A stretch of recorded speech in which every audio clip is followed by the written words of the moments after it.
Simpson matter. Mr. Simpson is again present before the court with his counsel, Mr. Shapiro, Mr. Cochran, Mr. Blazer, Mr. Scheck. People represented by Mr. Darden and Mr. Goldberg.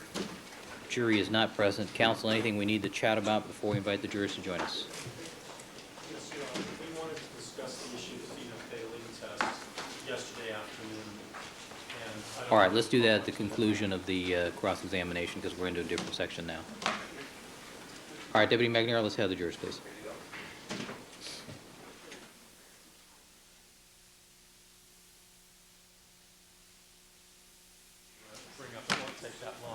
I noticed that during Mr. Fung's cross-examination, there appeared to be reactions coming from the audience.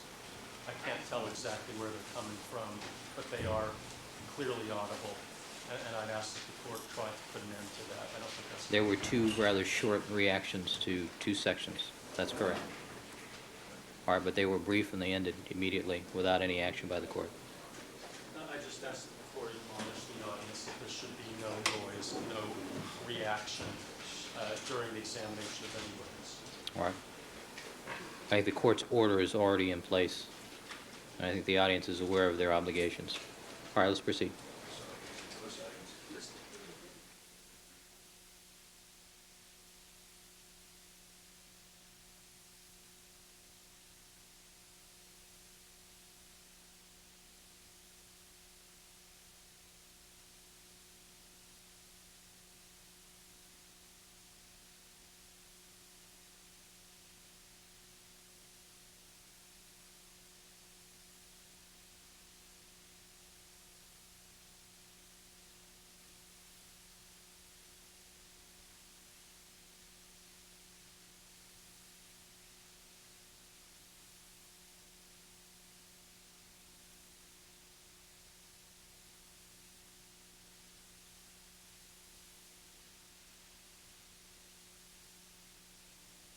All right, let the record reflect we've been rejoined by all the members of our jury panel.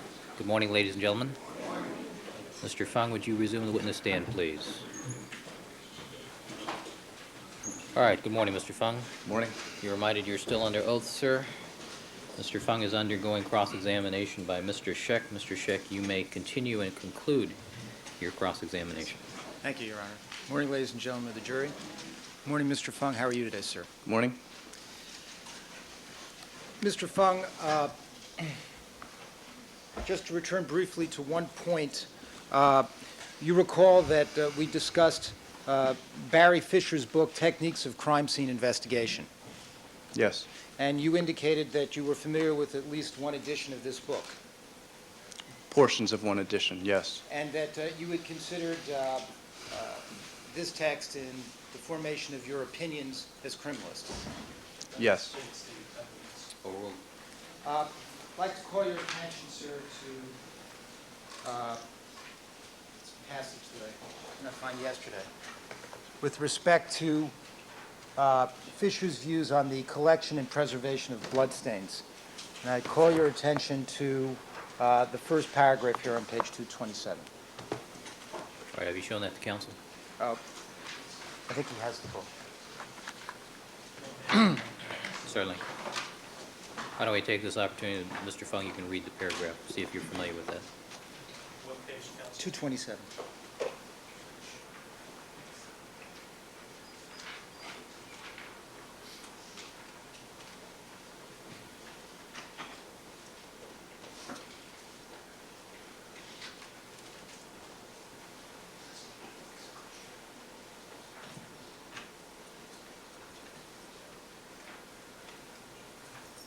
Mrs. Robertson.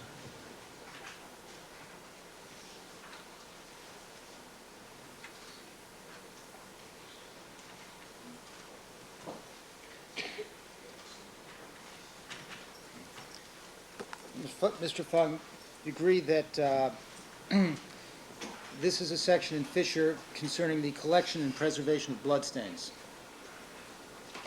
Yes. And Fisher states that of all the common types of... Your Honor, I'll check. There's no evidence that you read this edition. Foundation objection? Sustained. All right. Are you familiar with this passage in the Fisher book in the edition that you read? I don't recall it. All right. do you recall in the edition that you read, anything that Fisher said with respect to the fact that it's a certainty that wet or damp bloodstains packaged in airtight containers? Sustain, no, there's a foundational objection. Okay. In the edition that you read, do you recall Mr. Fisher offering a view as to whether or not wet bloodstains ought to be packaged in airtight? Sustain. Mr. Fung, in your reading of this book, Barry Fisher's book, are you familiar with this particular section regarding the collection of blood evidence? I don't recall reading this particular section. All right, did you review it here just now? Yes, I did. Did it appear familiar to you at all? I've read similar types of things before, but I'm not sure it's from that book. All right, are these materials that you've relied upon in forming your opinion, expressing the opinions that you've given in testimony so far? Yes. Proceed. Do you recall in the edition of Fisher that you read whether Mr. Fisher indicates that it's a certainty that wet or damp bloodstains packaged in airtight containers such as plastic bags will be useless as evidence in a matter of days? I don't recall that, but that's what it says in this book. And that any type of preservation technique that hastens putrefaction should be avoided? That's what it says. And that would be, putrefaction would mean degradation. Yes. And that thus storing bloodstains that are still damp in airtight containers or in a warm environments will accelerate deterioration of the specimen. That's correct. Conversely, an air-dried sample stored in a paper bag at room temperature or better under refrigeration will retain its evidentiary usefulness for a significantly longer period of time. That's correct. Do you agree with Mr. Fisher?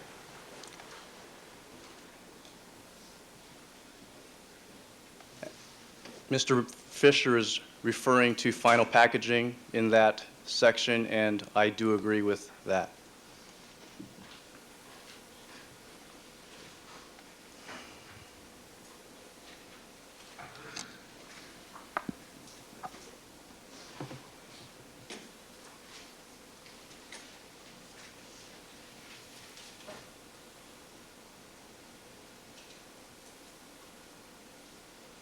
Well, where in this passage do you see any reference to Mr. Fisher saying that his admonition against using plastic or airtight containers only applies to final packaging? Well, in this one phrase here, it says, will be useless as evidence in a matter of days. That, to me, means that that would be final packaging. In the next paragraph, does not Fisher states, once blood evidence has been found, it must be collected and preserved in such a manner to achieve maximum benefit. All too often, improper collection and preservation of this type of evidence make the crime laboratory's work difficult and sometimes impossible. The very next paragraph. I did collect it and preserve it in a manner to maximum benefit by putting it in plastic as an intermediate step to prevent contamination. Well, does not Fisher indicate in this passage that to maintain the maximum benefit, one should attempt to air dry the samples at the scene? That misstates the evidence. Sustain, reread the passage. Does not Fisher begin this whole section by saying, of all the common types of evidence found at crime scenes, blood is perhaps the most fragile. The value of bloodstains for typing begins to diminish almost immediately. Yes? Yes. The stability and utility of bloodstains varies from several days to months depending on the blood grouping system sought. Yes. Naturally, proper preservation procedures improve the chances of determining blood types. Yes. So, from reading this passage, would you not agree that Fisher is communicating the fact that one should avoid at any time putting wet bloodstains in plastic containers. I don't think that's what he's saying there. So your position is that it's okay to use plastic bags to package wet bloodstains as long as it's temporary.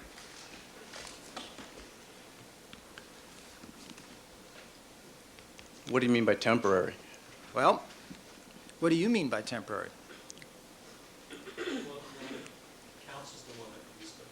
How long? Phrase the question. How long do you think it would be sound to keep wet bloodstains, swatches we're talking about, in plastic containers? There would be many factors that would go into that. Would you not agree that the best practice would be to let the samples air dry at the scene? No, not necessarily. Would that not be the way to achieve the maximum benefit in terms of preserving the evidence? Not necessarily. Now, you began collecting the blood drops at Bundy at what time? Approximately 11 o'clock, 11:30, around then. And you began putting them in plastic bags around 11 o'clock, 11:30, you and Miss Mazzola. Approximately. And you put those plastic bags inside coin envelopes. Yes. And you put the coin envelopes eventually into a large brown paper bag. Yes. And you put those brown paper bags on the floor of the crime scene processing truck at some time that afternoon. Yes. And the sun was shining. The sun was shining. And it was hot inside that truck. There were periods when I went out to the truck to make sure it wasn't getting too hot.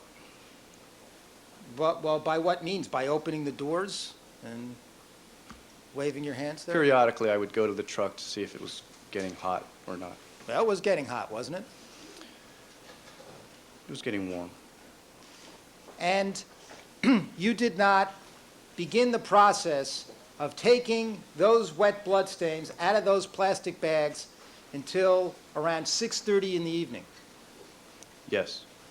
So you had those wet stains in the plastic bags from, I guess your estimate is somewhere around 11:30 in the morning until 6:30 in the evening. Those stains is overly broad. Sustain, rephrase the It's question. the blood swatches that you collected at Bundy. Yes. So let's see, that would be something on the order of 7 hours. Yes.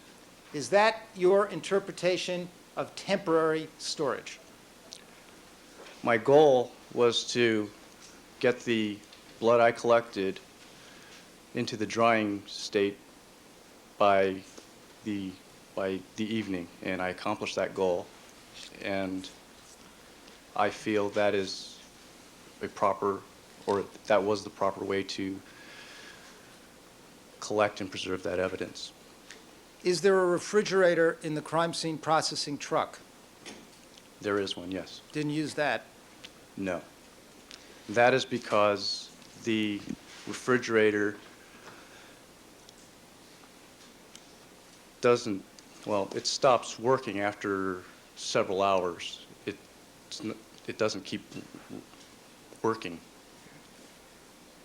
Is that a continuously. defect in the refrigerator or It's just, non-functional refrigerator well, in the crime scene it does truck? work, but it's Excuse been me, my, excuse me, counsel. And Mr. Fung, let him finish asking the question before you start to answer. Mr. Scheck, let him answer the question before you start discussing it with him. Oh, I'm sorry. All right? Is that Correct, a Madam? non-functioning refrigerator? Is that what you're telling us? it's been my experience that after several hours, the refrigerator doesn't kick on anymore. Isn't it your responsibility as a criminalist under the rules to make sure that the equipment is functioning in the crime scene processing truck?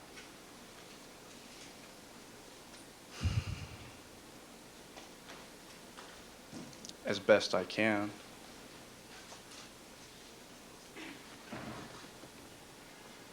Don't you keep a log that, when you check out the truck in the morning? No. Isn't there a crime scene processing? Yes.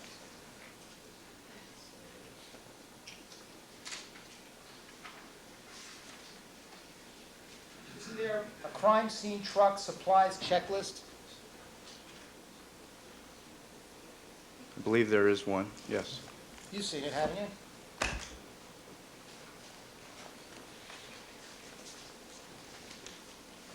Your Honor, I'd ask that these 4 pages be marked defendants next in order. Mrs. Robertson? 1095. Have you seen this form before? I have not seen this form before. You've never seen a form entitled Crime Scene Truck Checklist? I have not seen this particular form before. Have you seen one like it? I've seen inventory of the items that are supposed to be in the truck. And before you take out the truck, at some point, do you do an inventory to make sure that all the proper equipment is in the truck? The crime scene processing unit is assigned that task. All right, so it's your understanding it's the responsibility of the crime scene processing unit to see that all the proper materials are in the truck. Yes. And it's their responsibility to make sure that equipment such as the refrigerator is working. Yes. And had you had any discussions with any members of the crime scene unit about the fact that the refrigerator, I guess as you've told us, can't be relied upon to function over a few hour period of time?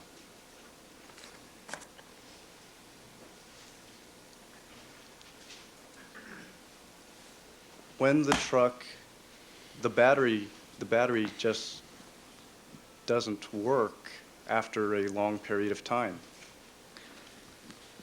And it kicks on, but kicks back on when the truck is started again.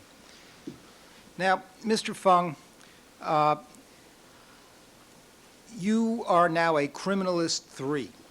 Yes. And when you started at the LAPD crime lab, I take it you began as a criminalist 1. Yes. And to get from a criminalist 1 to a criminalist 2, did you have to take any oral or written examinations? No. To get from a criminalist 2 to a criminalist 3, did you have to take any oral or written examinations? Yes. And what were those, sir? There was a written examination and regarding laboratory type functions and an oral given for that position. And did any of the questions on your oral or written examination to become a criminalist 3 include materials that are contained in the handouts that constitute your manual? Well, it states the evidence is to be Overruled. Were there any questions? Let me see if I can get your question properly. Sure. Are you asking me if any specific questions in the written or oral pertained to that manual? Pertain to handouts that are contained in that document we discussed a few days ago that constitutes the manual? It states the testimony that you haven't adopted the manual. Sustained. You told us during cross-examination that you were aware of the existence of a set of documents that constituted a manual that you said was not yet in effect.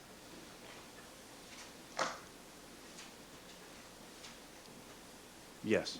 And you looked through the binder that contained these written materials.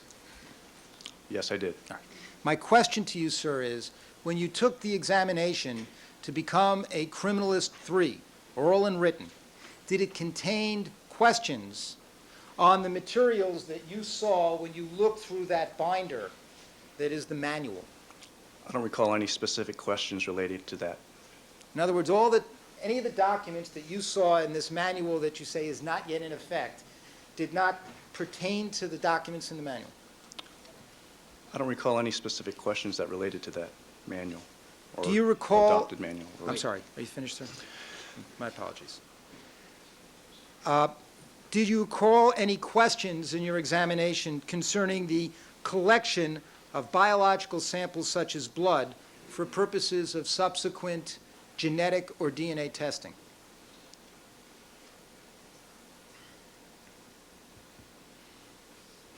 I don't recall any. Do you recall any questions on your oral or written examinations with respect to keeping records for purposes of chain of custody? No. And incidentally, Mr. Fung, that refrigerator on your crime scene truck, is that used to keep soft drinks? No.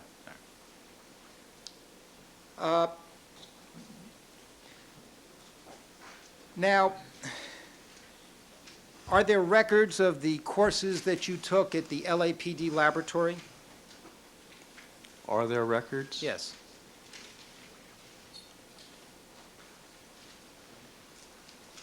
There's a statement of qualifications. But to your knowledge, in the laboratory, is there any ongoing set of records that's inputted into a computer system or kept in written form as to which courses you or any of the other criminalists take? I'm not sure if there is or not. Now, in terms of discussing records for purposes of chain of custody, you are required, are you not, to keep all the original records that you fill out during the course of a field investigation in the laboratory?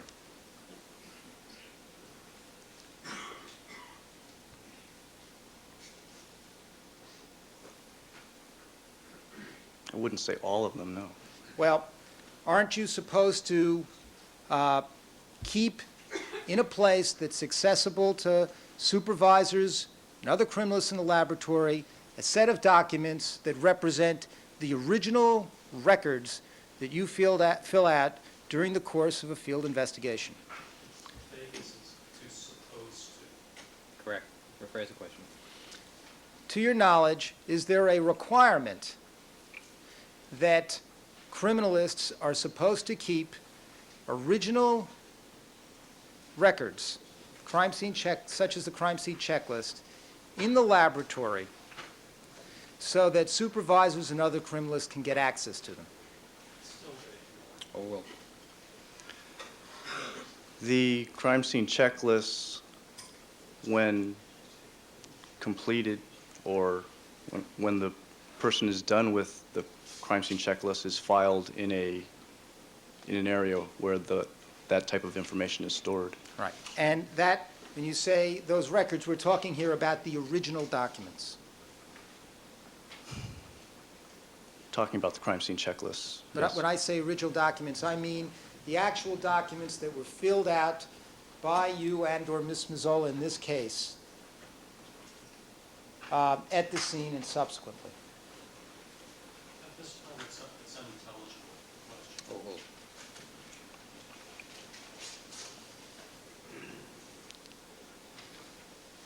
Could you repeat the question? Sure. These documents that you've told us are filed and stored at the laboratory. They are the original documents that were created by you or Ms. Mazzola in this case. There are original documents, yes. And you're aware, sir, withdrawing. To your knowledge, have those original documents, to the extent they could be found, been produced here in court at the defense, request of the defense? To the best of my knowledge, You're aware that we've requested that? yes. And you're aware, sir, that we had these documents reviewed prior to your testimony by a document analyst? I heard something to that effect. Now, in the production of these original documents, was there not a document for which you could not find an original? If you could show it to me,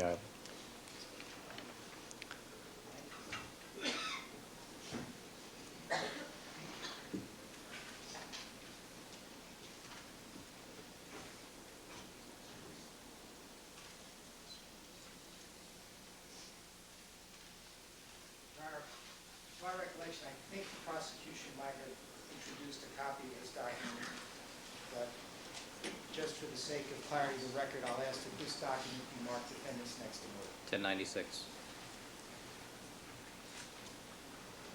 Do you recall seeing this document that has on it an indication that it is L-16 or laboratory page number 16? yes. All right, you've seen this. With regards to this document? Yes. All right, court report, please.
All right, thank you, counsel. Proceed.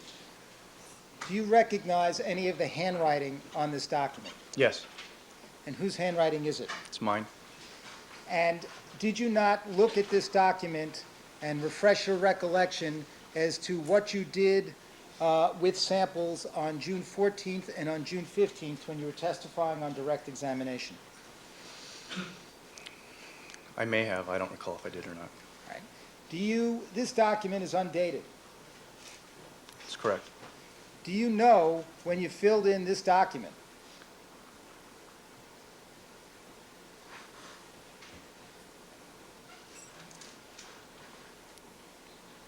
I don't recall when I did, no. This document refers to what you did on June 14th when you released certain items to criminalist Yamauchi. Yes, And the item numbers here refer to photo identification numbers. the numbers refer to photo ID numbers, yes. And number 117 here would be referring to item 52, or a blood drop at Bundy. Yes, And item 115 would be another blood drop at Bundy, yes, as would be 114, 113, and 112.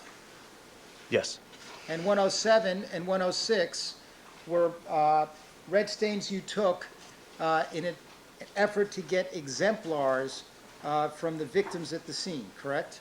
yes, And by exemplars, we mean samples that you thought would almost certainly be the blood of each of the victims.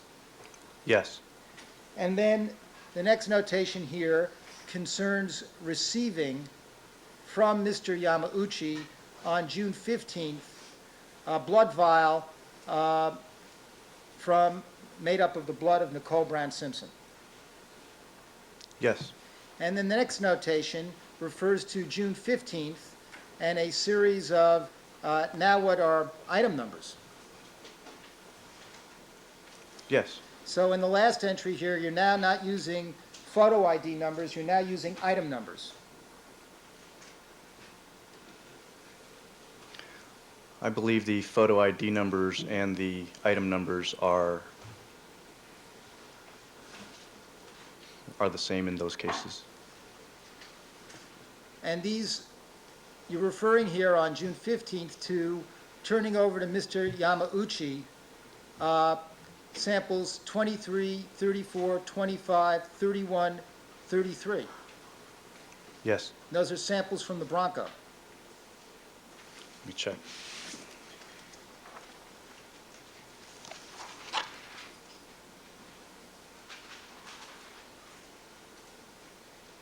Yes, And you refer here to giving those to Mr. Yamauchi, return same night after sampling. it says return same right after sampling. Return same right after sampling. Now, is this page a contemporaneous record that you made as these events were occurring?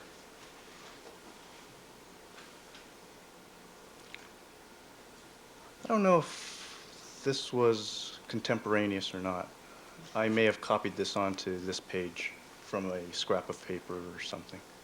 Would you not agree, sir, that for purposes of keeping records, when you're trying to create a chain of custody, that the proper procedure is to make out records as you are performing the actions, turning over the samples? That is one way to do it. Wouldn't that be the most reliable way to do it? That is one way of doing it. Isn't that the way that you were taught to do it?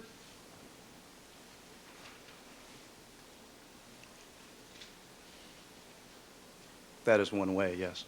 Would you not agree that in terms of creating records for purposes of chain of custody, that it is not a particularly reliable thing to make out a record of what you did on an undated piece of paper? Well, misstates the evidence. It's argumentative. It's just There's like- no date as to when you filled out this report. That's correct. No date as to when you made entries about turning over these pieces of evidence. The dates are written in the information. But this document could have been written weeks after these events. Yeah, it wasn't weeks. Well, is there any way, from looking at this paper, that you can tell us when you filled out this document? No. And you don't have an original of this document, do you? I believe I found it and turned it over to Mr. Matheson. The original? I believe so. When did you do that?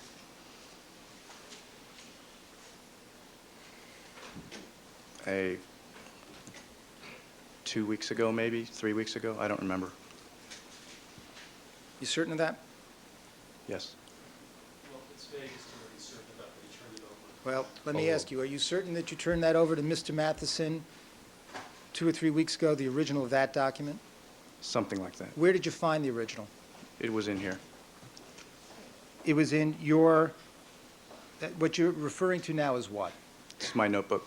All right, so that's your personal notebook. Yes, it is. And that contains copies of these various crime scene checklists and other documents relating to this case. This contains that and other things, yes. Yes. Your Honor, may we approach for a minute?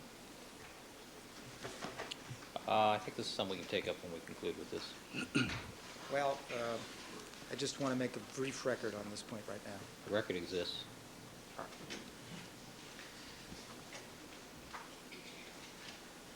Proceed.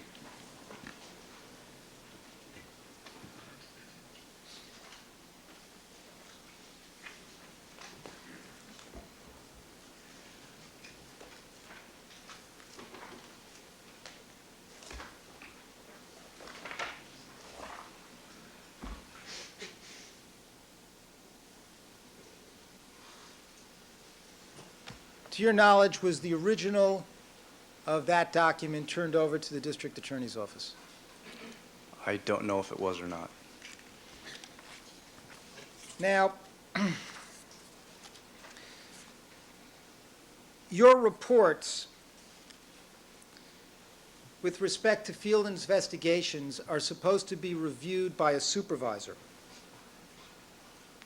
Yes, And prior to approving and signing these reports, the supervisor is supposed to inspect all case notes, photographs, et cetera, to ensure that your reports are accurate and complete.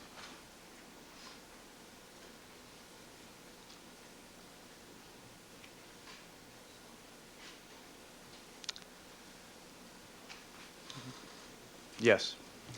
And what is a field investigation note package? That would contain field investigation notes and a proctor report.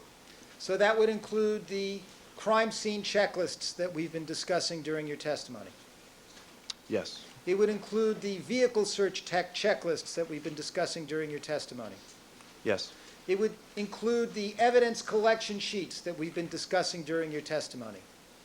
yes, It would include the diagrams that were drawn on the back of some of these pieces of paper that you and Ms. Mazzola made during the course of your investigation on the 13th and the 14th.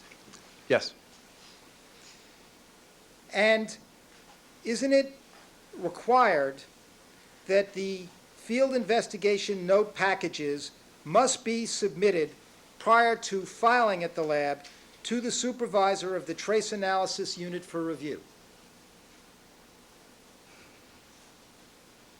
At the time, there was no trace analysis supervisor. All right? What supervisor was in charge of reviewing your field investigation note package in this case? Overruled.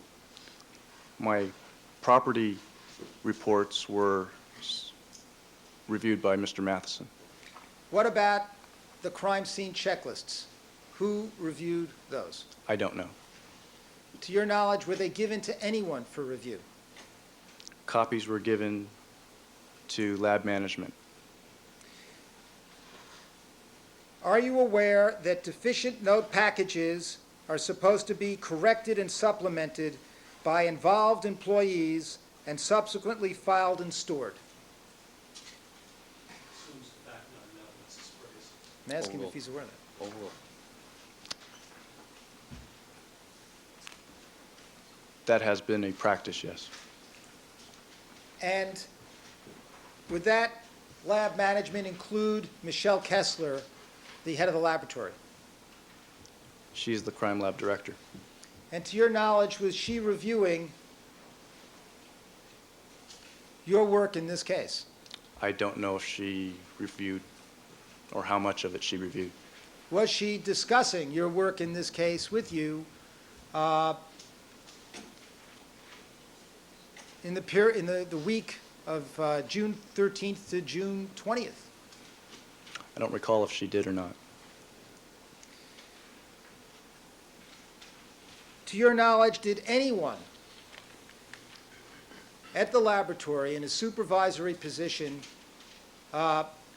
come back to you and point out anything that needed to be supplemented in your field note package.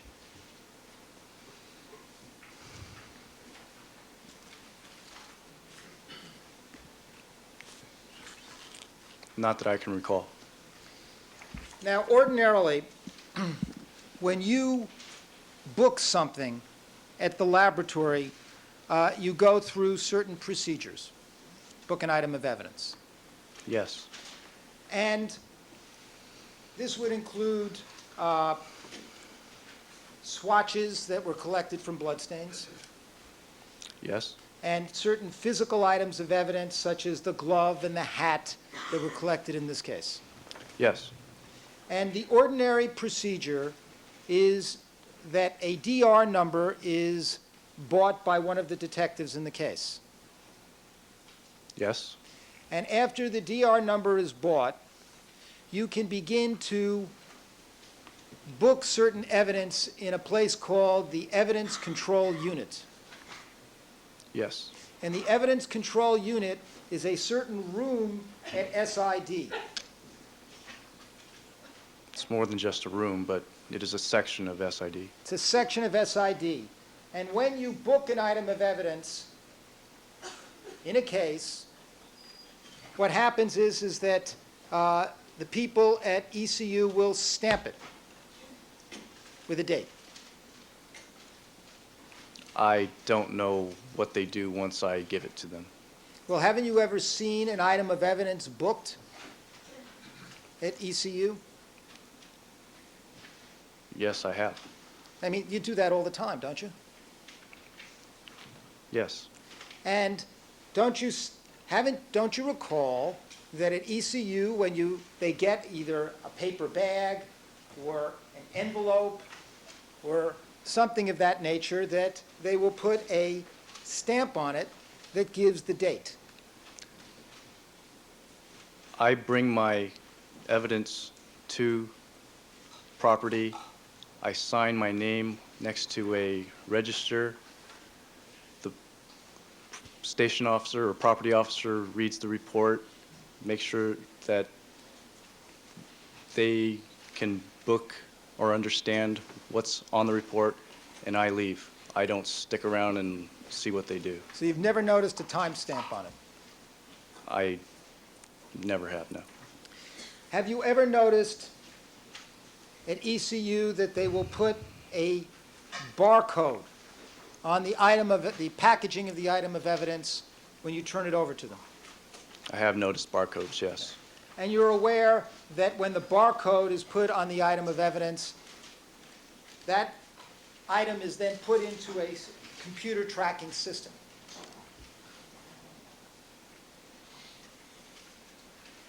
I don't know how it works, but it is tracked by a computer.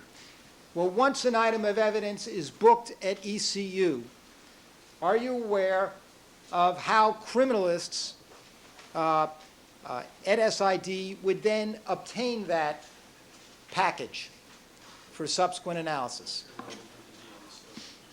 Oh, Uh, I know how I do it.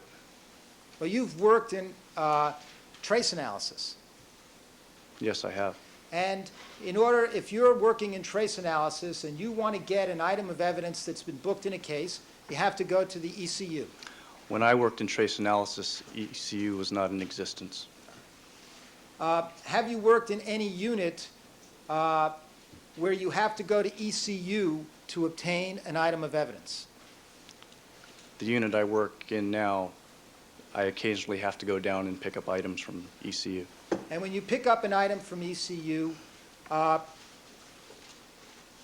person at ECU has to take one of these barcode readers and hit a barcode of their own. Have you seen that? Yes. And you have a barcode, correct? Yes. And your barcode is hit with one of these light pens. Or a tracking device. Tracking device. And then the barcode on the package of evidence is hit with one of those light pens. That's one of the steps. And the purpose of those operations is to try to create some kind of tracking record as to the fact that you have gone to ECU to take out a piece of evidence for analysis. It does make a record, yes. And then, when you finish your analysis, you would return it to the ECU, and a similar procedure is performed.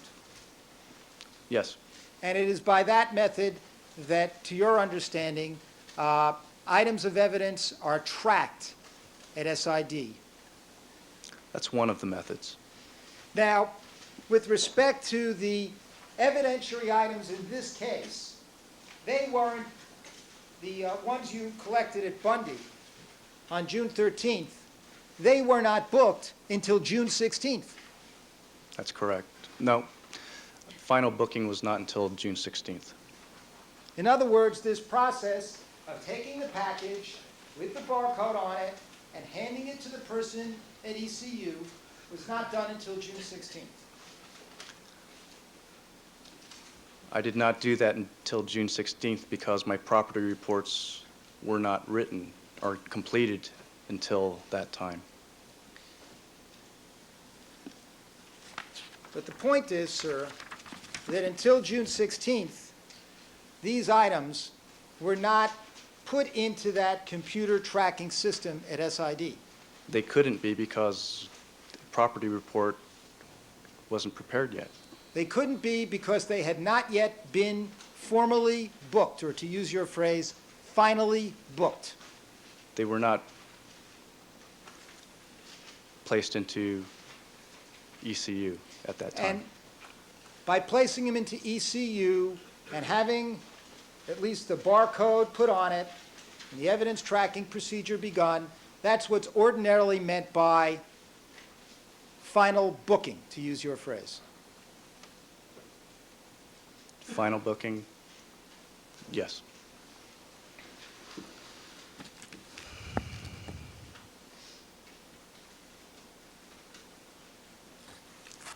On the evening of June 13th, the swatches from Bundy had been placed in test tubes.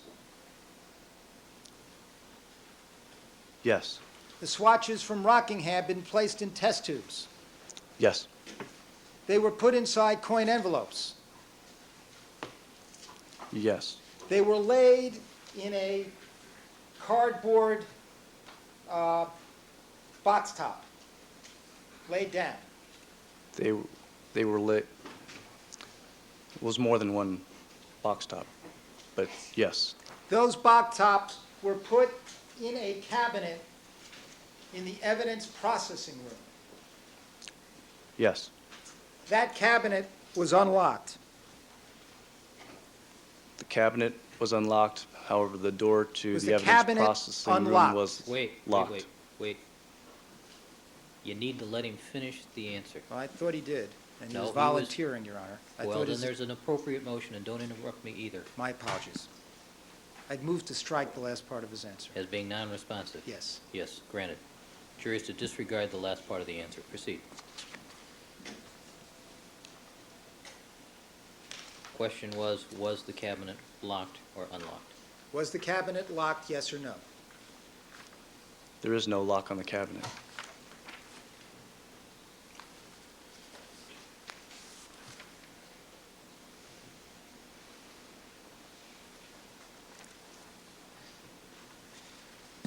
When you received the blood vials from Detective Van Adder on December 15th, withdraw.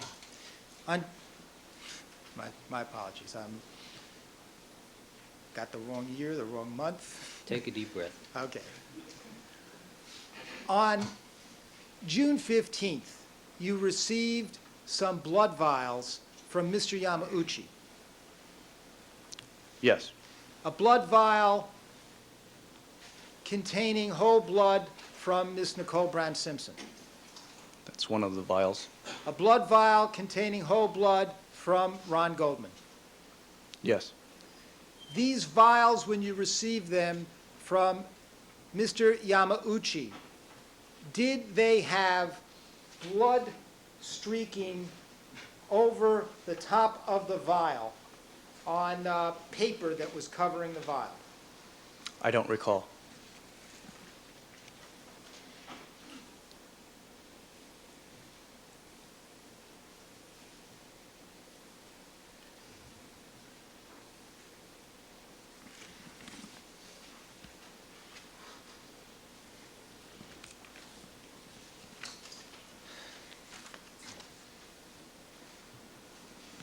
On the morning of June 14th, you came to the lab. Yes. You arrived around when? Between 7:30 and 8. And when you got there at 7:30, did you meet with someone?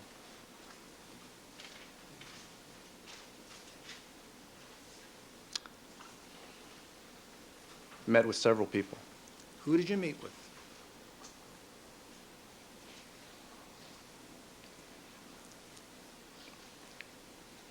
I saw Criminalist Mazzola that morning,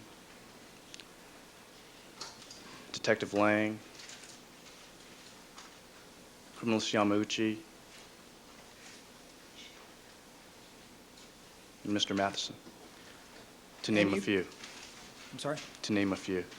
Anyone else that you can recall? Not that pertains to the case. Well, just tell us who else was there, whether they pertain to the case or not. Well, it's irrelevant if he's referring to the entire laboratory. Hold on. There were many people in the laboratory, and I saw many of them. This meeting that you had at around 7:30 occurred in the evidence processing room? No. I'm not exactly sure where. Some of the... I saw Detective Lang in the serology unit. So there's a separate room for the serology unit. It's a laboratory room. Yes. And that contains a separate freezer for the serology unit. The serology unit does have a freezer, yes. And that's a separate room from this evidence control unit where items are booked, correct?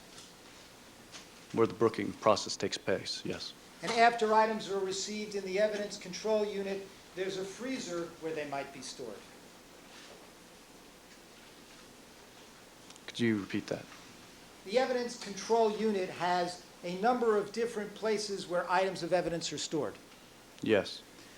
There are shelves where items of evidence are stored. Yes. There is a freezer where biological evidence is stored. Yes. There is a refrigerator unit where things such as whole blood vials that contain whole blood are stored. Yes. In this case, there was actually an ordinary kind of locker where certain items of evidence in this case were stored.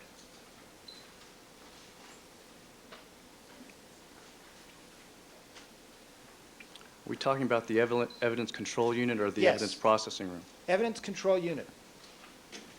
I don't know where the evidence was stored once I placed it into, put it into their custody. But what I've just described is one whole unit where the final booking procedures take place, the evidence control unit. Right? Yes. Now there's a separate place called the serology laboratory. Yes. And in the serology laboratory, there is a separate freezer where items are kept when serologists are working on them. I don't know what is kept in the serology freezer. I haven't worked that unit. But you're saying that on the morning of June 14th, you saw Detective Lang in the serology lab. He was there, yes. Was he there when you got there? I'm not sure. He could have been. He could have been. And who else was with him, if anyone? I don't recall. So you had a meeting, the first meeting you recall took place in the serology laboratory with Detective Lang?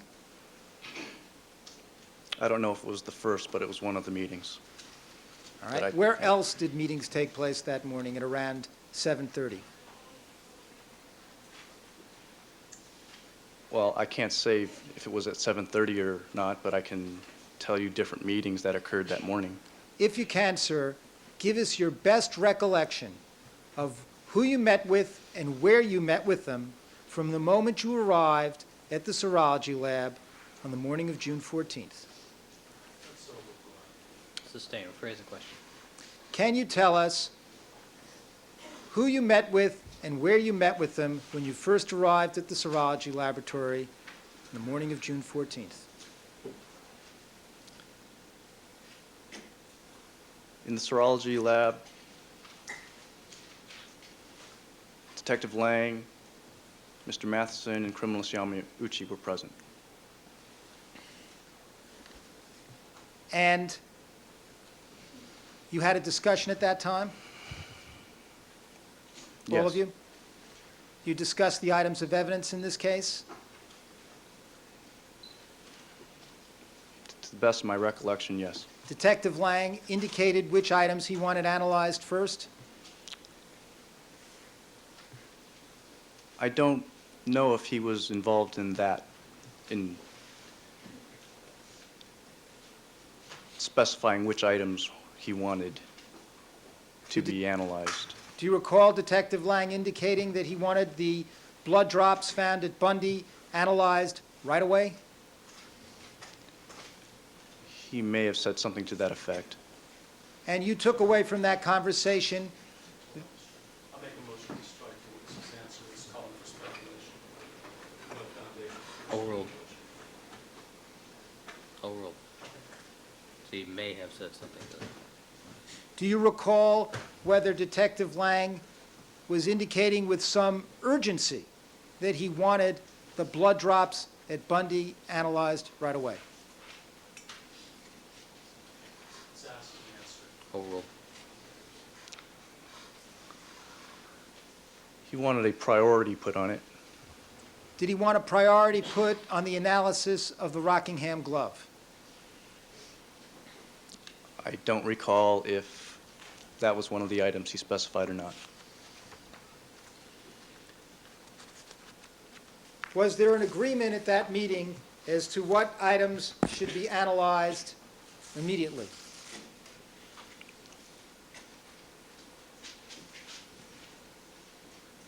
At some point in the morning, it was decided what items would be analyzed, but I don't know at exactly what time or if Detective Lang was present or not. Did there come a time that you went to the evidence processing room that morning? Yes, Was that after this meeting in the serology lab? yes. And around what time did you enter the evidence processing room?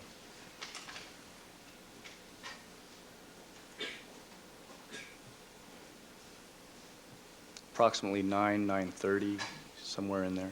Have you looked at any records to refresh your recollection as to when you might have entered the evidence processing room before you came to testify? Yes, however, I don't remember the time. Have you gone over these events with some care with the prosecution? Yes, A number of times. I wouldn't say a number of times, but we have gone over it. All right, around 9 or 9:30, you recall going to the evidence processing room. It's the evidence. Overruled. Is that right?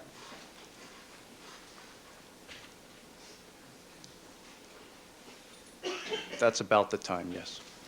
And Ms. Mazzola was there as well. I don't recall. Well, was it about this time that you began to remove the swatches from the test tubes, you and Ms. Mazzola?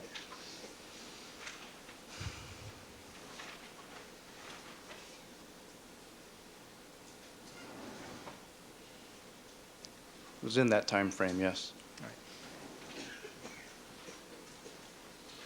What about the sneakers that Detective Lang brought on the morning of June 14th? Did you receive those in the evidence processing room? No. You received those in the serology lab? To the best of my recollection, yes. He had those with him in the serology lab when you arrived. I believe so. What about the Rockingham glove? Was the Rockingham glove in the serology lab when you arrived? No. When you went to the evidence processing room at around 9:30, did you perform some analysis on the Rockingham glove?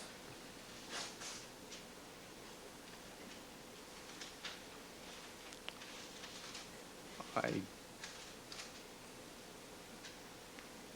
didn't do any analysis, no. Well, did you not remove a hair from the Rockingham glove?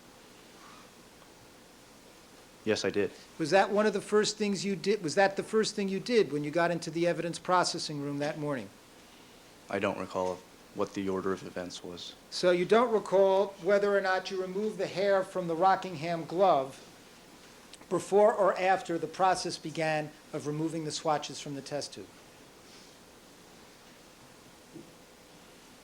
They were done at different times. But you don't recall the order. No, I don't. And at some point that morning, before you left to go search the Bronco at the print shed, you poured off some blood from Mr. Simpson's blood vial. No. Well, did you participate in pouring off some blood from Mr. Simpson's blood vial with Mr. Yamauchi? No. Did you give Mr. Simpson's blood vial to Mr. Yamauchi on the morning of June 14th? Yes, I did. Do you remember when you did that?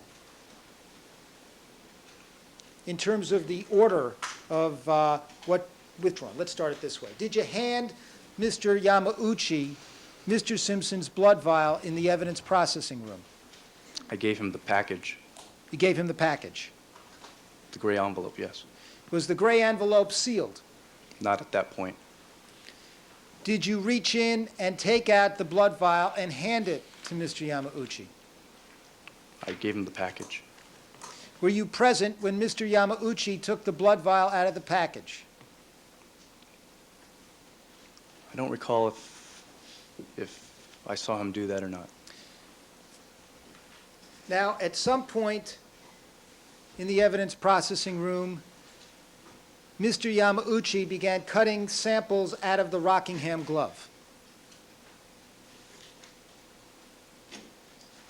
I don't know that. You didn't see that. I don't recall seeing that. All right, Mr. Scheck, I think this would be a good point to change court reporters. All right, ladies and gentlemen, we're going to take a brief recess at this time. Please remember all of my admonitions to you. Do not discuss the case amongst yourselves, form any opinions about the case, allow anybody to communicate with you, or conduct any deliberations till the matter has been submitted to you. Mr. Fung, you may step down. We'll be in recess for 15 minutes.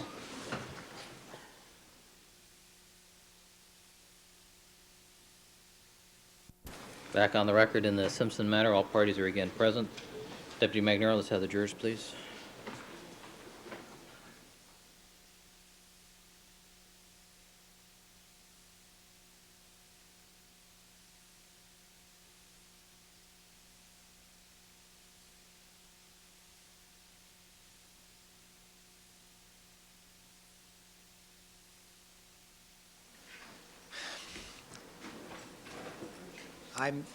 If I don't finish at 12, I can tell you precisely how much. It shouldn't be much. I'm going to try to finish at 12, but I may not.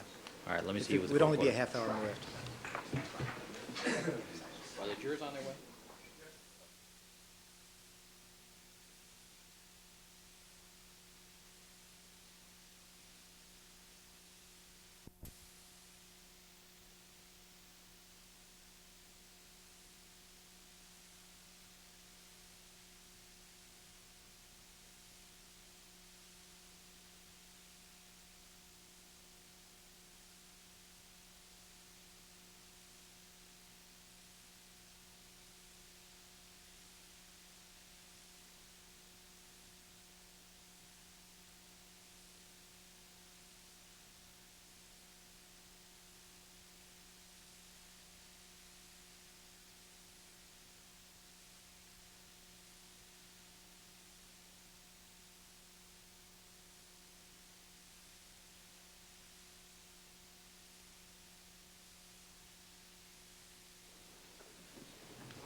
All right, thank you, counsel. Mr. Scheck, you may resume. Thank you very much, Your Honor. Mr. Fung, just before we broke, we were discussing your activities on the morning of June 14th at SID. Yes. And you indicated at one point that you had refreshed your recollection by looking at some records with respect to where you were at particular times that morning. Yes. What records did you look at? There's a card system in the laboratory that keeps a record of when people go in and out of certain areas of the laboratory. And those records are what I referred to. You mean a computer printout of some kind? Yes. And Mr. Goldberg showed you a copy of that? Yes.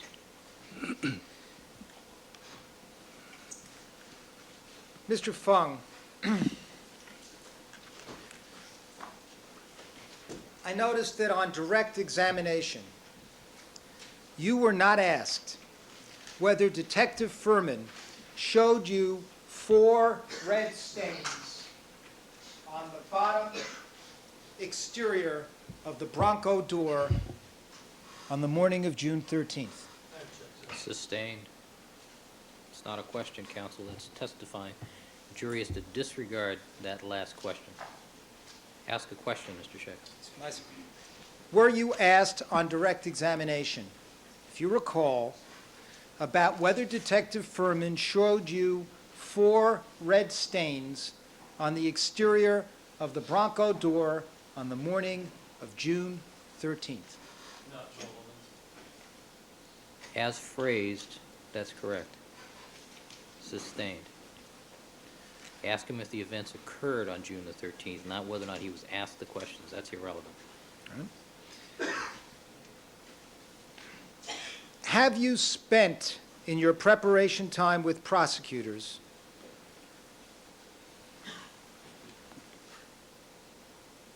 some hours discussing the issue of whether or not 4 red stains were seen by you on the morning of June 13th on the exterior of the Bronco door?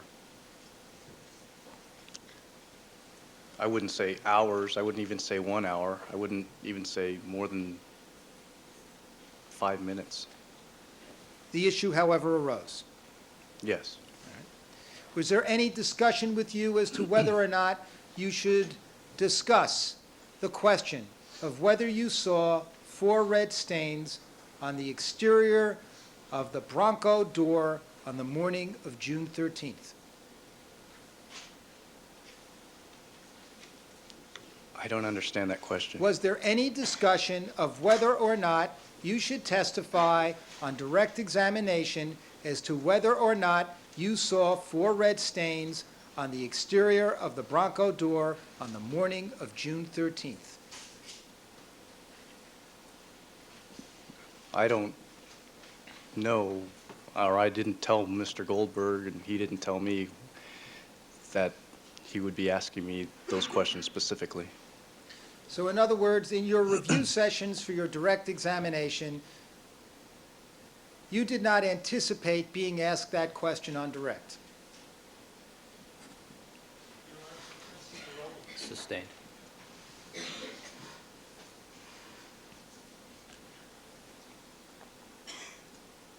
You testified at the preliminary hearing in this case on July 6th and July 7th. Yes.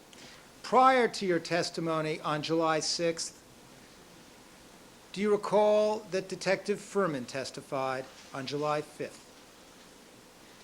I know that he testified before me, but to the date, I'm not exactly sure. Do you recall that prior to your testimony at the preliminary hearing, Detective Furman testified that he did not direct you or a photographer to take any pictures of 4 red stains on the exterior of the Bronco door?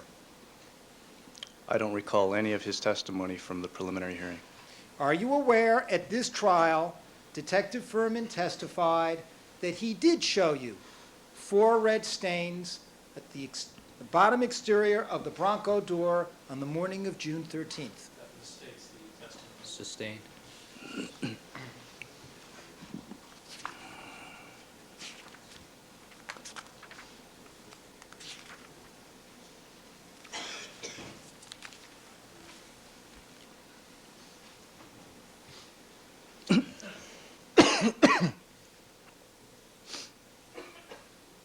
Are you aware that Detective Furman testified at this trial that he directed your attention to 3 or 4 little marks, little lines, translucent red, on the door sill of the driver's door on June 13th?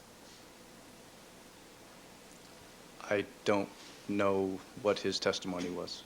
No one told you from the district attorney's office that he testified to that effect at this trial? No. Did any detective tell you that Detective Furman had testified to this jury about showing you those 4 lines at the bottom of the Bronco door before you came in here to testify? No. Did anyone at the crime lab tell you about it? Your Honor, it assumes facts not in evidence. It also misstates the testimony. Overruled. No.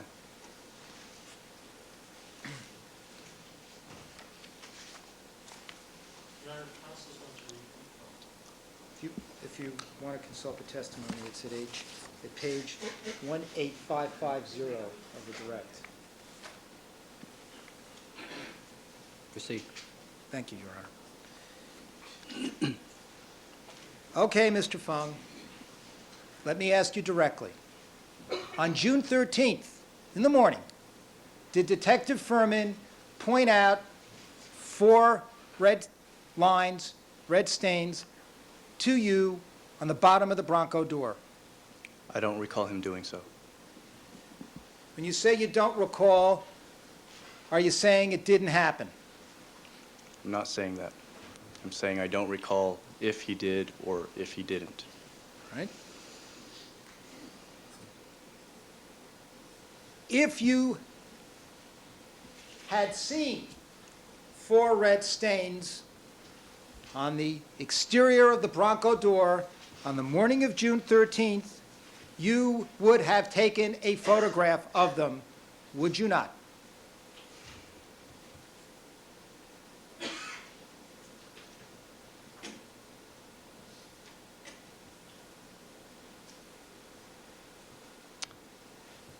That would depend, but I don't know.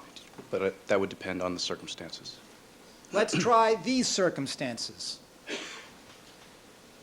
You were pointed out a red stain by the door handle.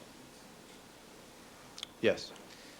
You were photographed pointing to that red stain, correct? Yes. And you're the person that's supposed to direct the photographer during the collection process. Yes. You're supposed to photograph items of evidence of some importance that are pointed out to you by the detectives. Yes. In the circumstances of this case, if you had seen 4 red stains on the exterior of the Bronco door, would you not have directed the photographer to take a picture of it? It would be likely, yes. If you had seen 4 red stains on the exterior of the Bronco door, would you have not done a presumptive test on June 13th?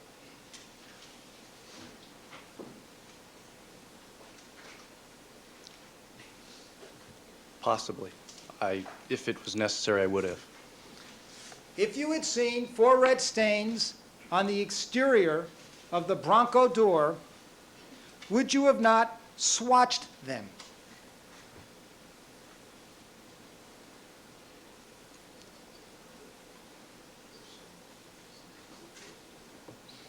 I would possibly have swatched them.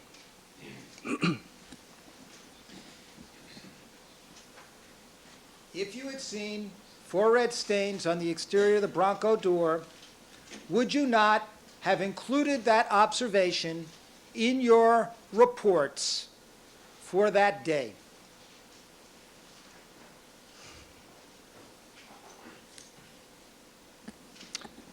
If I thought it was important to the investigation, I would have included it in my notes, yes.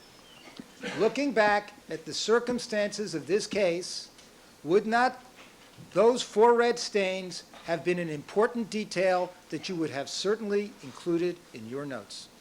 Calls for speculation. Oh, From my perspective now, Let's try your perspective then.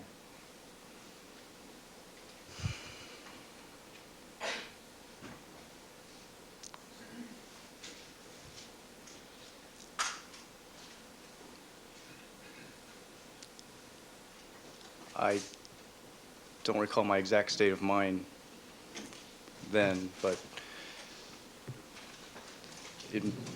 I don't know exactly if I would have put it down or not. On June 14th, you conducted this examination of the Bronco at the print shed. Yes, And you were looking for any evidence of blood in the Bronco. I was looking for blood evidence, yes. Red stains. Yes, You got on your hands and knees with a flashlight and examined the exterior area of that door sill. I did examine the area of the door sill. I don't know if I was on my hands and knees. Don't you recall a picture of you with a flashlight on your hands and knees looking at a red stain just inside the interior of the Bronco? I may have been squatting, but I wasn't on my hands and knees. All right, squatting.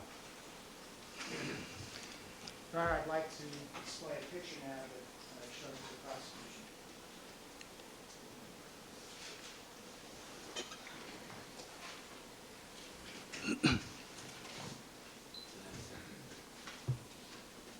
I'd ask this be marked defendant's next in order, although I believe there may be a picture of it, 1097. 1097. Is this not a picture of you holding a flashlight, examining the door sill area of the Bronco on June 14th at the print shed? I think in that particular photograph, I am indicating to the photographer where I want him to locate his shot, and that would be where the card is. I can't read the number from here. Did you not examine the door sill area at the print shed on June 14th? Yes, I did. Mr. Harris, could we go tighter on the door sill area?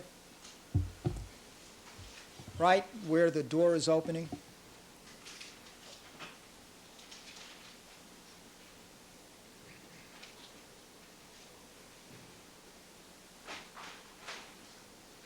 I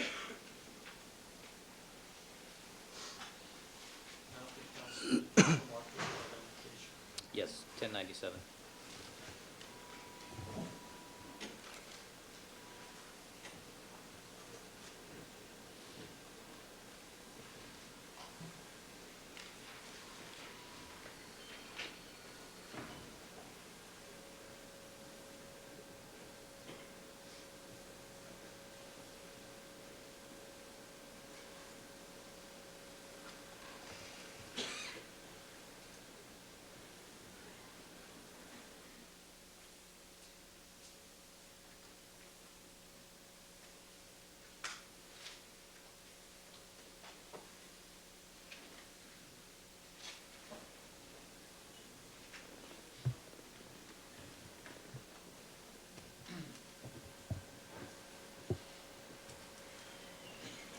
Mr. Fung, do you see 4 red stains on the door sill of that Bronco in this picture?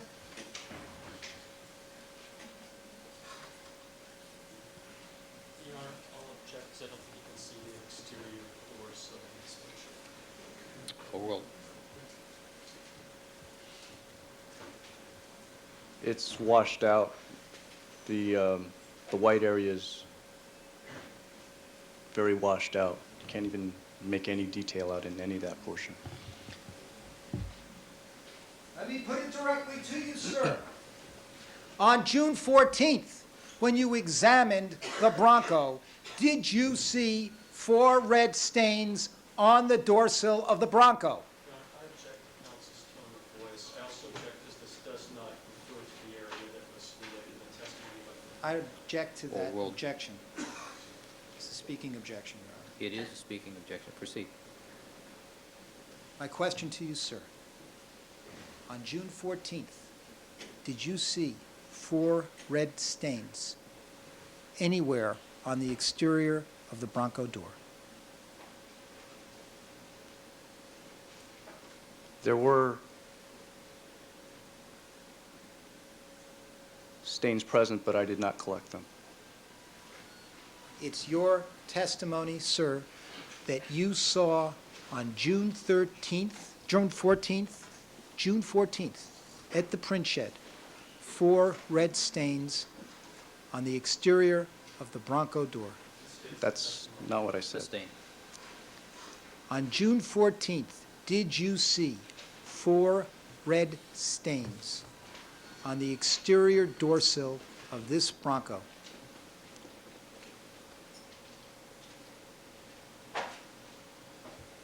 I don't know if I saw 4 red stains. If you had seen 4 red stains on the morning of June 14th, would you not have directed the photographer to take a picture of it? If they were heavy enough stains, then I would have, yes. Is it your testimony that you saw 4 red stains on June 14th, but you didn't think they were heavy enough, and therefore you did not direct the photographer to take a picture? There was quite a bit of blood, quite a bit of light staining around the driver compartment of the vehicle, and I only directed the photographer to concentrate on the heavier stains. It's not my question. My question, sir, is it your testimony that you saw 4 red stains on the exterior of the Bronco door on June 14th, but you thought they were not heavy enough, and therefore you did not direct the photographer to take a picture? Is that what happened? I don't know if there were 4 or not. The number 4 is the problem with the yes or no. You saw 3 on the exterior of the Bronco? I don't On recall the June- number. You don't recall? Ms. Clark?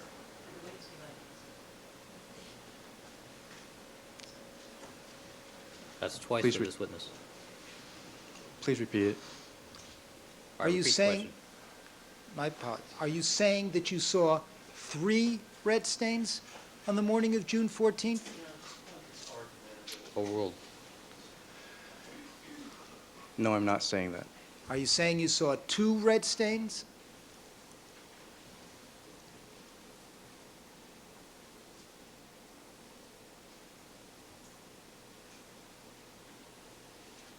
I do remember that there was either a stain or 2 stains that were very light along the sill area that I did not collect. Can you point out for us, using the Elmo, the area in this picture where you claim to have seen some red stains on the morning of June 14th? It assumes the fact on evidence that it would be on this. Sustained. Well, you were just making reference before, in answering my question, you were looking towards the monitor and indicating something about an area, were you not? I was trying to find some detail in the photograph that could help me, but there's really, looks fairly washed out to me. Well, can you just show us the area where you're claiming to have seen red stains on the morning of June 14th? To rephrase the question, please. Could you show us the area in this photograph where you saw red stains on the morning of June 14th? I'll have to make several assumptions in doing so in the photograph. Well, does this photograph depict the area?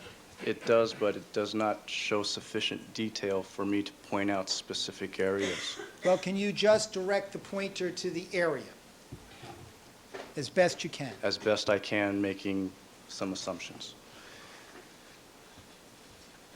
At this point, there's no foundation for the witness's testimony. Overruled. He said it depicts the area. Speculation. Go ahead. Up higher. Okay, slowly to the right. Down lower, slowly to the right. A little higher in that area there. Okay. Can you direct it in a circle? How far did they extend? No, that's not the area I indicated. Okay. Let's try again. Right? Okay, a little lower there. Nope, a little higher. Okay, and now just maybe a little bit more to your left.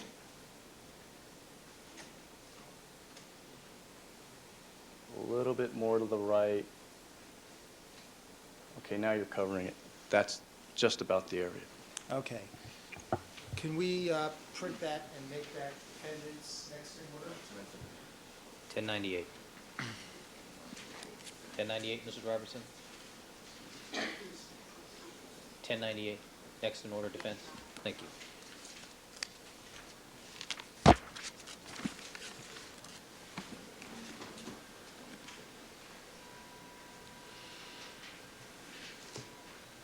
Now, did you report to anyone seeing a red stain on the exterior door of the Bronco on the morning of June 14th? No, Did you make any notation of it? no, You went back to the Bronco for a visit on June 28th. yes, Did you see the red stain on June 28th? I didn't look for it. You went with another criminalist. Mr. Morakovo, am I pronouncing that Master correct? Kovo? Mastrocovo. Did you point it out to him? No, we were there for a specific collection, a directed collection. You were there to get the shovel and the plastic bag and the towel. That's all. And you did a pheno test on the towel and it came out negative, right? I don't know if we did it on that day, but at some point, the towel was tested in the field. I don't know if it was done on the 14th or the 28th. I'll have Now- to check my notes.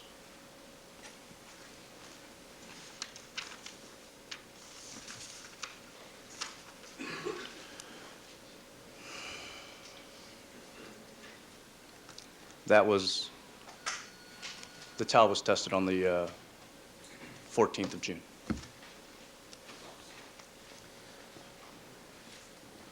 On July 6th, you took another trip to the Bronco at the request of Ms. Clark. Yes, And you did this just before you testified at the preliminary hearing. yes, And that was after Detective Furman had testified at the preliminary hearing.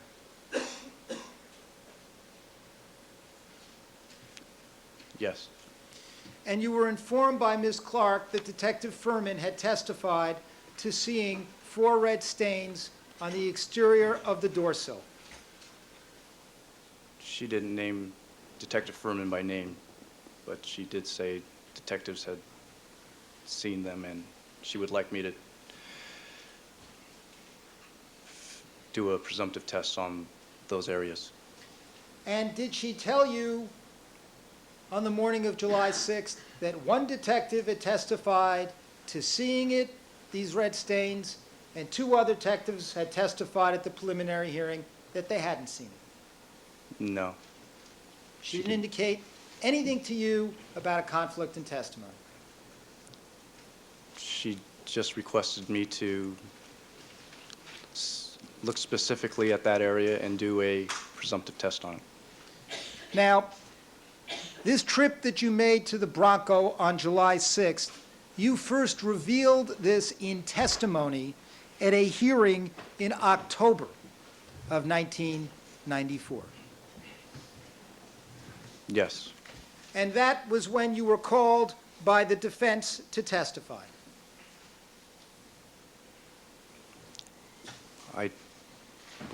I don't recall who called me, but I did testify. Do you recall on direct examination in October being asked questions by Dean Ullman? Yes, I do. You know who he is? Yes. And he asked you questions about the number of times you had taken trips and inspected the Bronco. Yes. And when he first asked you about this trip to the Bronco on July 6th, you told him, I went to the Bronco and looked to see if it was there, referring to the red stains. That's all I did. On July 6th? Yes.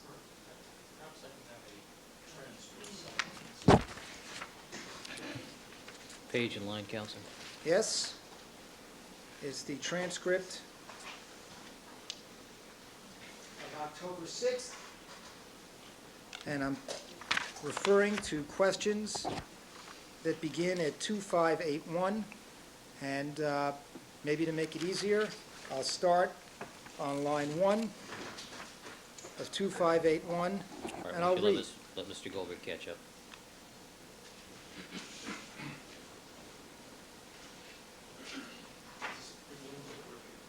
This is the hearing on October 6th. If you want.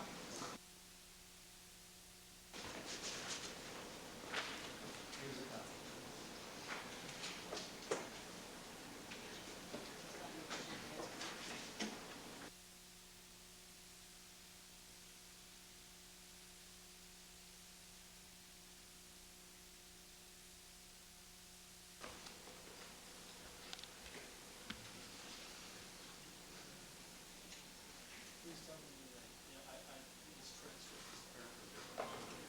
Your Honor, we'll ask that Mr. Scheck read from the official transcript because there's no vouching for the accuracy of what he's done. Are you, Hold on, let me see counsel with the sidebar, please.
All right, thank you. Counsel, have you had the opportunity to compare your transcripts?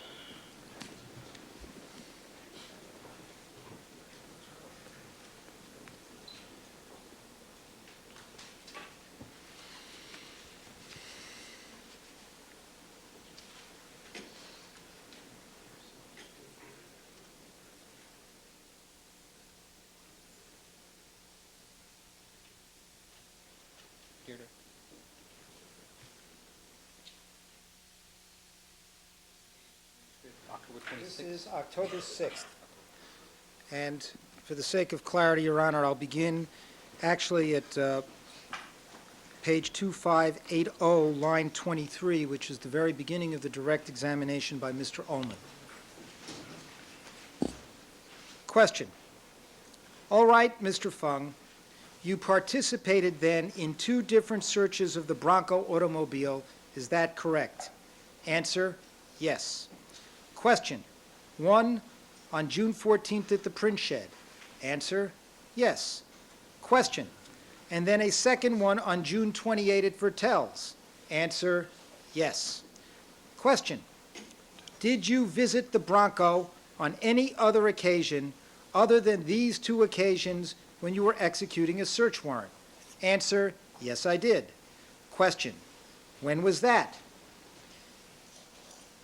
Witness, let me refer to my notes. Brief pause. Answer. There was an additional time where I was asked to see if there was additional blood on the exterior of the door. And I did that the first time I testified on the same day that I testified in the preliminary hearing. I don't have that written down, though.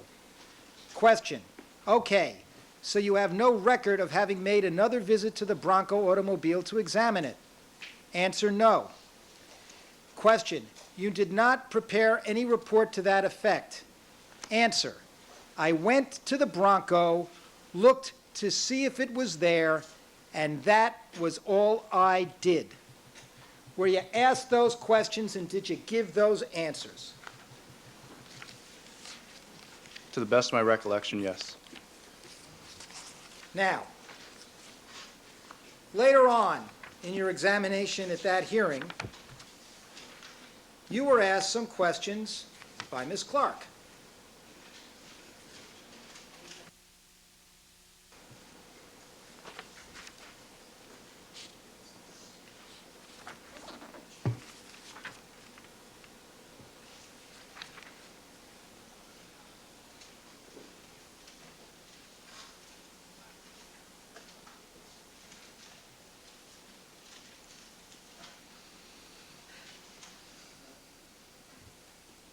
Starting on page 2584, 2585, 2586.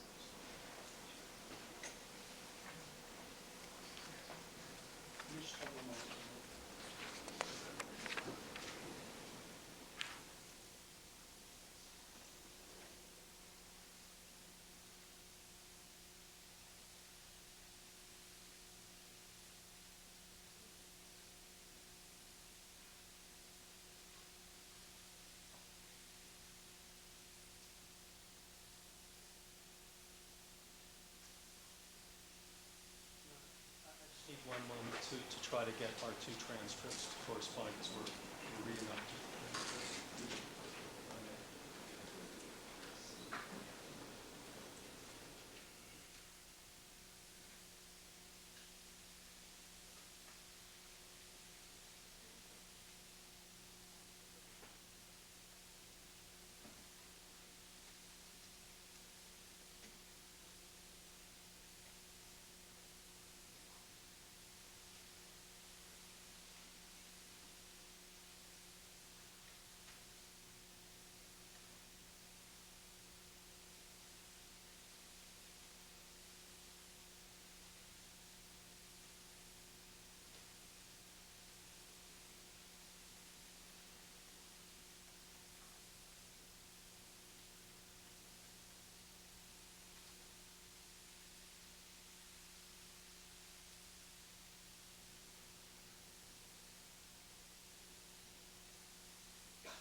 have 2 copies here. Would it help you if I gave you my copy? I think they need a copy, Yeah, Your Honor. we don't have this condensed version, Your Honor. Oh, that's the same one that we have. So, They apparently don't have the whole thing, okay, they say. let me see, can I see what the court has?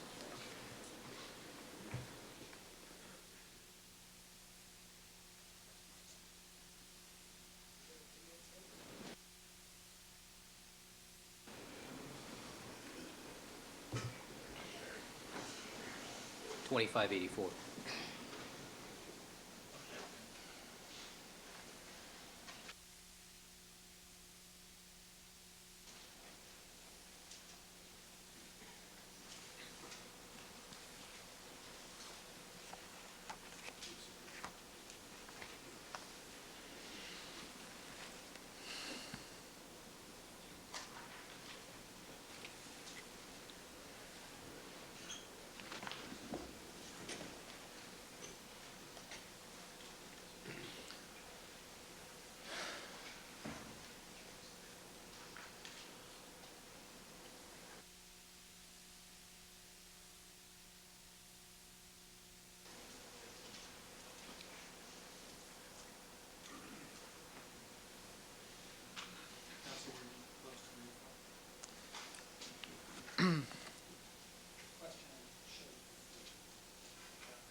May I proceed? Your Honor, I don't see anything inconsistent with this.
Just to pick up the theme for a second, Mr. Fung, what we just reviewed is that when you answered Mr. Ullman's questions, you told him, I went to the Bronco, looked to see if it was there, and that's all I did.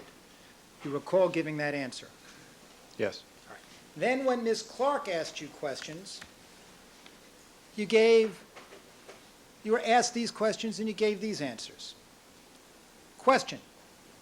Now, on the date that you went back to the Bronco to look at it, which was the second day of your testimony, answer, I think so, yes. Question, it was during your testimony at the preliminary hearing during that time. Answer, yes. Question, how did you go get to the car? Were you just able to walk in through an open door? Answer, I went to Vertel's tow and I showed my badge or something to the attendant to let me into the garage area or the tow yard. And then I went into their print area and observed what was on the driver door. Question, so you had to show identification in order to be allowed in? Answer, sometimes I have to show identification, but if they recognize the police car, they'll open the door for me. Question, so if they know that you're a police officer, they let you in, otherwise you have to show identification? Answer, yes. Question. And when you made that examination, you looked at the bottom of the driver's door. Answer, yes, I did. Question. What did you see? Answer, there was a dark area with the appearance of possible blood. Question. Did you test it? Answer, yes, I did. Question. And it gave preliminary tests for the presence of blood. Oh, I'm sorry. Question. And answer, it gave preliminary tests for the presence of blood. Were you asked those questions, and did you give those answers to Ms. Clark? From the best of my recollection, yes. So, it's your testimony, or is it your testimony, that on July 6th, you went to Vertel's, the request of Ms. Clark, and you looked for blood stains on the exterior of the Bronco door? The exterior of the Bronco door by the door sill. Where yes. you indicated, the general area you indicated in the picture we showed you. Yes. And is it your testimony, sir, that you saw dark spots there? It was dark in comparison to the rest of the vehicle. Red stains? I don't believe it was red at that time. Were you alone when you made this visit? I believe I was. Did you bring any photographer with you? No. Did you conduct a presumptive phenolphthalein test? Yes, I did. And you got a positive result? Yes. And at that time, you did not write any report about having performed such a test? That's correct. You did not take any picture of those dark spots that you claim to have seen before you tested it? That's correct. Now, on July 6th, you came back to testify at the preliminary hearing. Yes. When you came back to testify, did you report to Ms. Clark that you had seen these dark spots on the exterior of the Bronco door?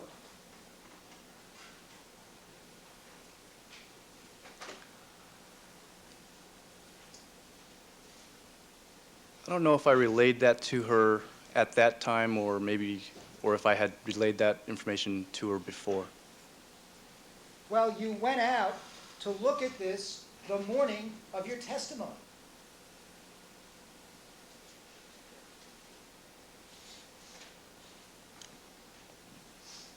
That's correct.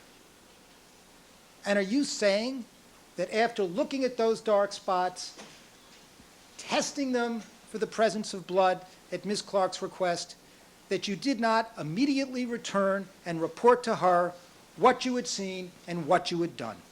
I don't recall if I did or not. Are you saying you don't recall, sir, because you think that that's going to be of some assistance to the prosecution's case here? Sustained. When you perform a phenolphthalein test, withdraw it.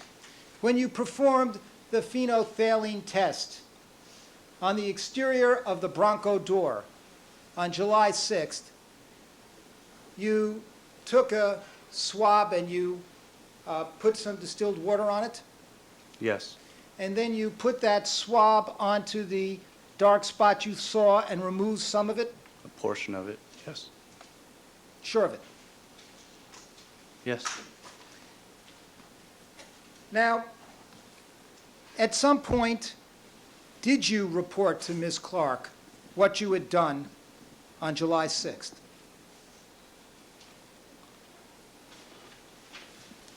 I did relay to her at some point that I had done what she requested of me, yes. Did she take any notes when you relayed this information to her? I don't believe she did. I'm Where not sure, did though. this conversation take place?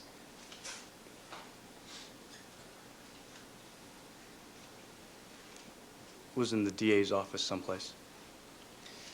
Did you relay this information to Ms. Clark before you testified on July 6th and July 7th at the preliminary hearing? I don't recall when exactly I related to her. Can you think of any possible reason that you would not tell Ms. Clark on July 6th or 7th what you'd seen on the bottom of that Bronco door, if you'd seen it? Assume that's not in evidence and Sergeant. Overruled.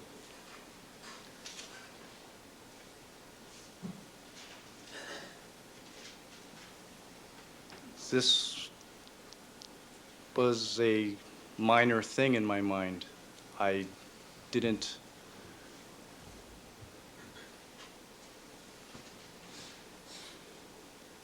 in my mind, I didn't place a lot of significance on it. It was a request that she made of me, and I performed the phenolphthalein test, and at a later time, I said, I've done it, and that's all I thought about it.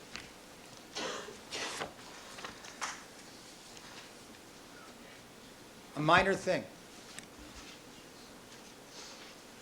Is that a question? You thought it was a minor thing. I didn't think it was needed a report written at the time that I did it. Well, you didn't fill out a report about doing this until October. That's correct. But it is required at the SID laboratory, at your crime laboratory, that if you are to perform a presumptive test in a case, you're supposed to make a record of it. That's in that proposed manual, but I don't know if it's actual policy or not. Well, isn't that your general practice, that when you perform a presumptive test on an item of evidence in a case, you make a report about it? It's irrelevant. You did make Overruled.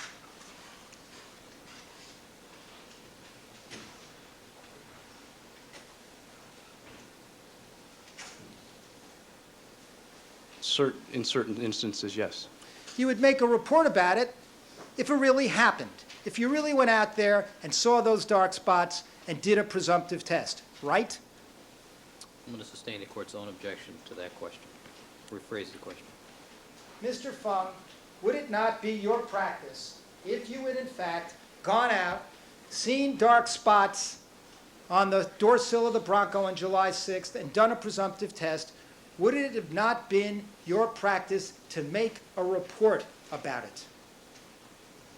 Not necessarily, no. Was it so minor an event that you not only didn't tell Ms. Clark about it, but you didn't feel it necessary to make out a report?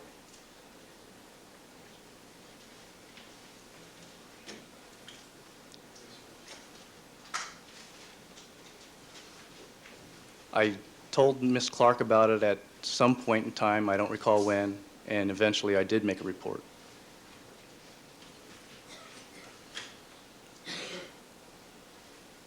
And you're telling us, sir, that on July 5th, you thought that seeing a red stain on the exterior of that Bronco door was a minor thing not worth mentioning. I want to rephrase the question. You got the dates You wrong. thought it was a minor thing not worth mentioning to Ms. Clark.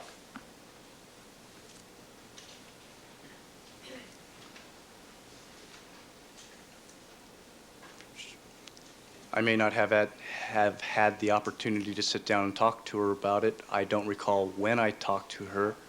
I may have talked to her about it at that time.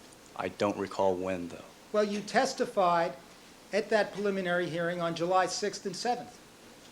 Yes, I did. And that testimony was on national television. Yes, it was. And you were recounting the events of June 13th. Overruled. It's also irrelevant. Overruled. And I was recounting the events of Yes. June 13th. Part of your preliminary hearing testimony under questioning from Ms. Clark was to recount the events of June 13th and your role in collecting evidence. Yes. Are you telling us, sir, that you did not have a discussion with Ms. Clark about your testimony before you testified? I did have a discussion with Ms. Clark before I testified. And in that discussion, did you give her any report about seeing dark spots on the exterior door sill of that Bronco? Vaguest oral or written. Oral. During our that was the point in the conversation where she requested me to look specifically and do the test for phenolphthalein at the bottom of the door sill. Oh, so you had a conversation with her on July 6th, and when the issue arose about these red stains, she then directed you to go to Vertel's and look at the door sill. No, that's not what I said. Well, please clarify. There was a conference that we had prior to my pretrial conference, or pretrial hearing testimony, in which we discussed what I did, and at that time, she made that request for me to do a presumptive test at the driver door sill of the Bronco. And when she made that request, did she suggest to you, bring a photographer so that you can document the existence of these red stains before you do a test? No, she did not say that. Did it occur to you that that might be a good idea?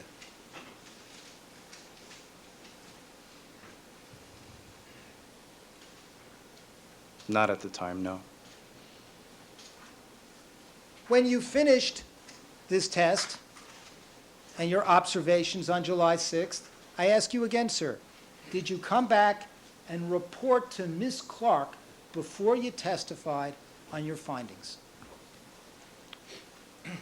I don't recall if I told her before I testified or not. At the preliminary hearing, you were asked no questions, were you, about seeing any red stains at the bottom of that Bronco door?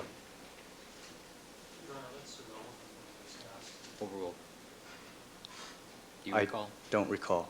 And you did not testify, sir, about seeing red stains on the bottom of that Bronco door. Irrelevant, he wasn't asked. Overruled. I don't recall. Mr. Fung, isn't it true that you never saw any red stains on the bottom of that Bronco door on July 6th? No, I did see a stain that gave a positive for the presence of blood at the bottom of the door sill there. Isn't it true, Mr. Fung, that you never removed anything from the bottom of that Bronco door on July 6th for purposes of performing a presumptive test? I did perform a presumptive test on a dark stain at the door sill of the driver door. And you removed some of that stain, some of that evidence for purposes of your test? Yes. Because you've told us that the stain is the evidence.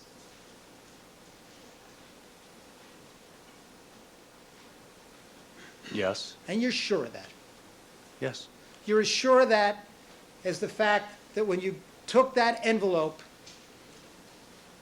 on June 13th, you didn't take it with your bare hands. It's argumentative, counsel. Mr. Fung, isn't it true that you went out on July 6th to look at the Bronco simply to refresh your memory for court? I went there specifically to look at the driver door sill and perform a presumptive test on it. Mr. Fung, you are aware that a Detective Muldorfer from the LA Police Commission conducted an investigation with respect to break-ins of the Bronco at Vertel's. Sustained. Were you questioned by a Detective Muldorfer with respect to your visits to the Bronco? Overruled. No. No. Were you questioned by anyone from the LA Police Commission with respect to visits to the Bronco? No, No recollection of that at all? none. You do not recollect telling Detective Muldorfer or anyone else about all the different times that you visited the Bronco at Vertel's? I don't recall any personal interviews. There may have been a phone conversation, but I don't recall. So you recall a phone conversation? There may have been a phone conversation, but I don't recall any personal conversations.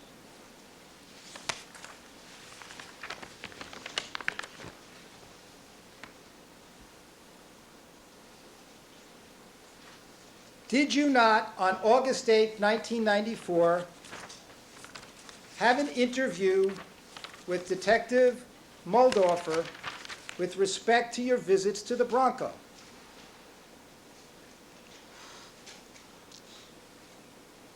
I don't recall. Was it a Detective Carson?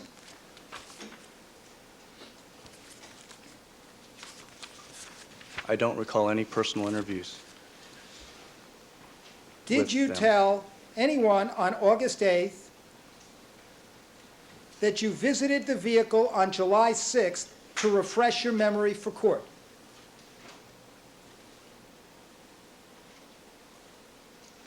I don't recall saying that.